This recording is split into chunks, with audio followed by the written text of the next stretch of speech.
রাধে রাধে। এই সেই বৃন্দাবনের কালিয়াদহ, এই সেই ৫,০০০ বছর পুরনো কদম বৃক্ষ। এই বৃক্ষে উঠে শ্যাম সুন্দর কৃষ্ণ যমুনার জলে লাফ দিয়েছিল, আর যমুনায় বাস করত বিষাক্ত কালিয়া সর্প।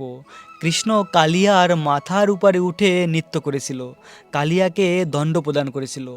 কালিয়ার যে পত্নীরা ছিল তারা ছিল ভগবানের ভক্ত। তখন কালিয়ার পত্নীরা ভগবানের কাছে প্রার্থনা করেছিল, হে ভগবান, কালিয়া সর্প এখন তোমার চরণে আত্মসমর্পণ করেছে, তুমি তাকে ক্ষমা করে দাও। ভগবান তখন তার ভক্তের কথা শুনে কালিয়াকে ক্ষমা করে দিয়েছিল, আর কালিয়াকে বলেছিল তুমি এই যমুনা পরিত্যাগ করে সমুদ্রে চলে যাও। আর তুমি কোনো চিন্তা করো না, তোমার মাথার উপরে এখন আমার চরণ চিহ্ন রয়েছে, তাই গরুর আর তোমাকে ভক্ষণ করবে না। এই সেই ৫,০০০ বছর পুরানো কদম বৃক্ষ, এই স্থানেই ভগবান কৃষ্ণ এই কালিয়া দমন লীলা করে।